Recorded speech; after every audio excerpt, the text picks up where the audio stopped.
Hi everyone, Lori Fagan with Fagan Designs here with another studio scoop.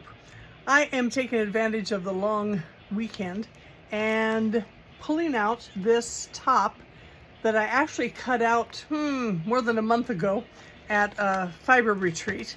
I had this pink and white fabric, knit fabric, that I've had for a long time. And while I don't make a lot of apparel, I decided I wanted to use this fabric. It's an easy pattern, like literally one piece, which that's my idea of sewing. So here's the cutout fabric, basically, and I just removed the pattern piece. And because I'm tall, as you can see, I did have to add a little bit to this, to each corner, but that was an easy fix, and I think that'll be fun at a little different angle. I just stay stitched the neck line, and it was highly recommended to do that. And it's just a single stitch about 3/8 of an inch from the edge, both the front and the back. And apparently that will help it stay better because this is a knit fabric and that can curl up and get a little wonky.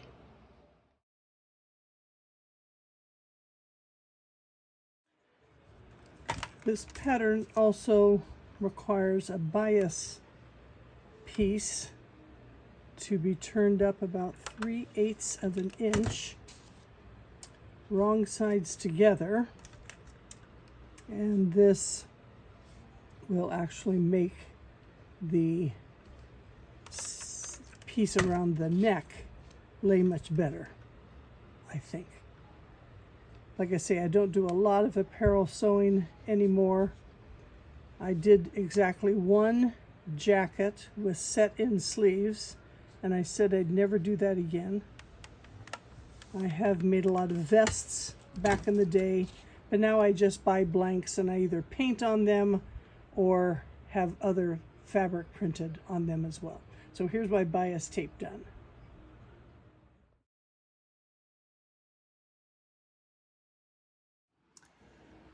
Okay, here's where I should have paid more attention to home ec in high school.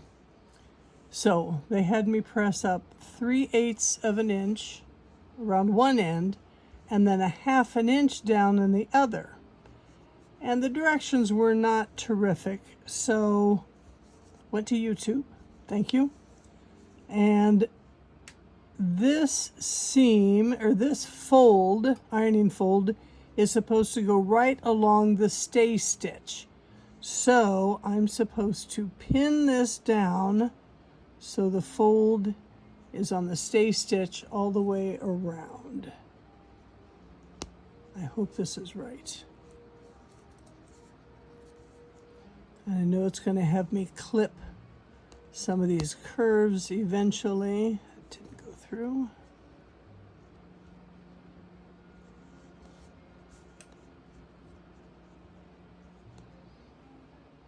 Okay, that's not right. So I got to open this up. This mark is supposed to be pinned down open to where that stay stitch is. So that's what I need to mark, this fold on the stay stitch going all the way around.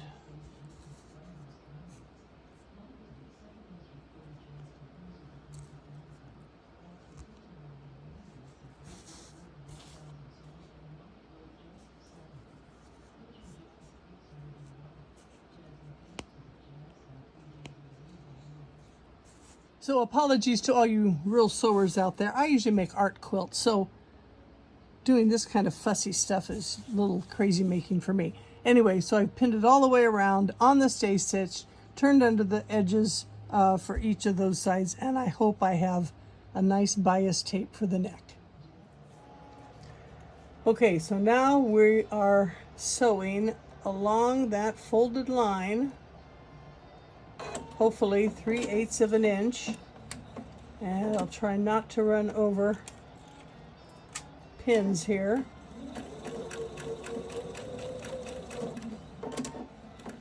We go nice and easy on this one.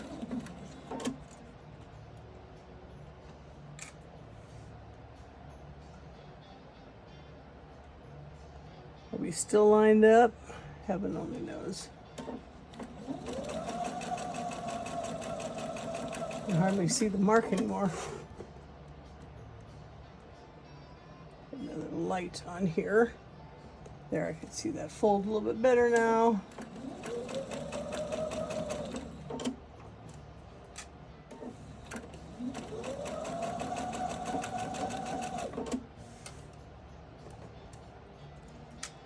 I think this is going to be the hardest part of the whole piece.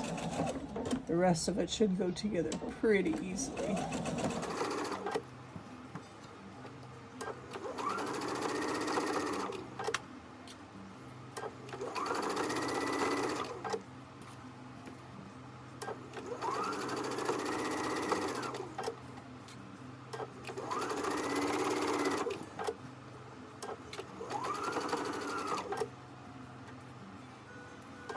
So now we're going to clip the seams, and that just means going right up to the stitch line, and this will also help the fabric lay a little flatter once it is all undone.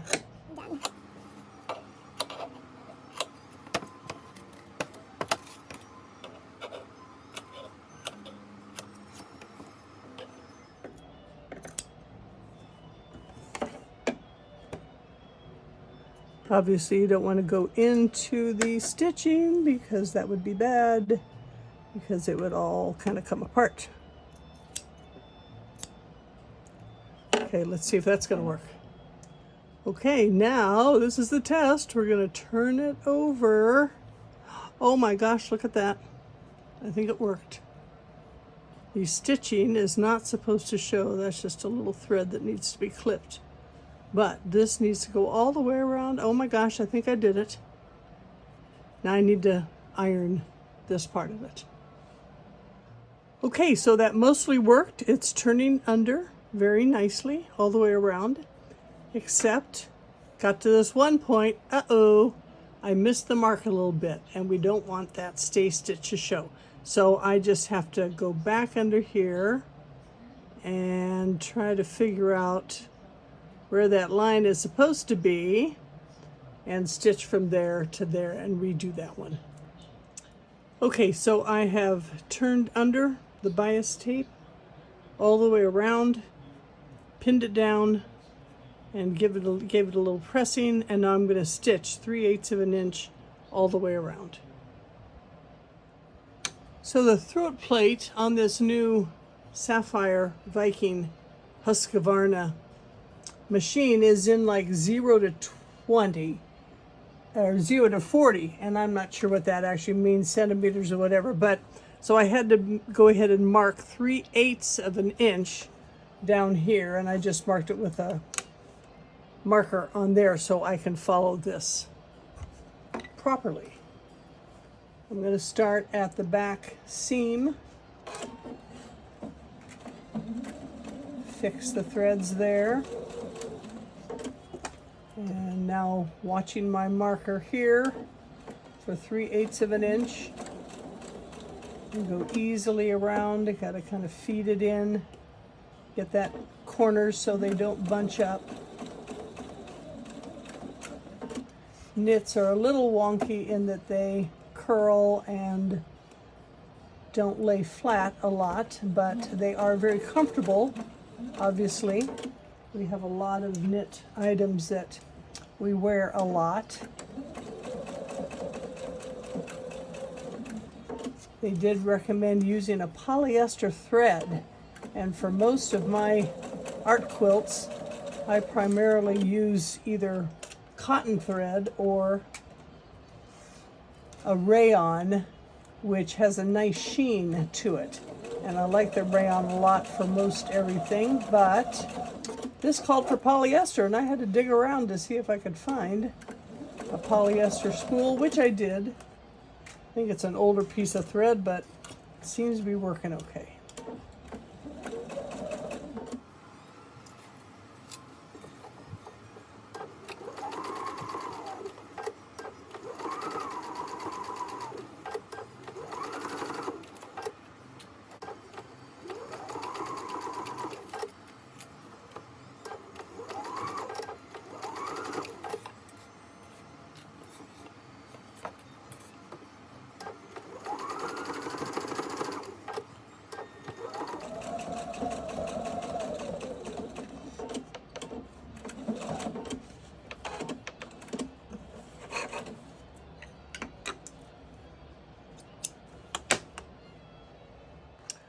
And there it is, front and the back. Not too bad. I'll press it again and that will make it lay down nicely too. Okay, so here's what the actual pattern looks like. Again, this simple, the fold is up here, and then there's just one seam all the way down to the bottom. And then of course we'll just tack up the hem on the sleeve and on the hem of the piece. So this is how it's turned out so far. Did I mention I hate pins? Because I always stick myself, so I love these little clips. And on something like this, it works fine. So now I'm going to stitch all the way down, left and right side. So the side seams are supposed to be 5/8 of an inch. So I've marked that on my throat plate here as well. So we'll do 5/8 of an inch all the way around.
Well, I hate reverse sewing about as much as I hate pins. I decided that 5/8 when I tried it on was a little snugger than I want it to be. So I've got to take out all of that, and I'm using a small rotary cutter, going very carefully, obviously, because I don't want to cut the fabric. I just want to cut the thread, and I'm going to undo both seams and do it more like a 1/2 inch or even 3/8 of an inch instead. So the rotary cutter way of taking out seams works a little bit better on regular cotton fabric, so I didn't want to screw up this knit. So I'm using basic seam ripper, and it's amazing what a new seam ripper feels like. You know, you use the same one for a long time and you don't really pay attention, but then boy, a new one sure cuts better. Unsewing, reverse sewing. Well, that was super annoying to have to rip out both those seams and redo them. But it's done. And have you ever seen this little thing called Seam Fix? It's got a seam ripper on the other end somewhere, but it's a rubbery thing here, and it just pulls out all those extra little threads really slick.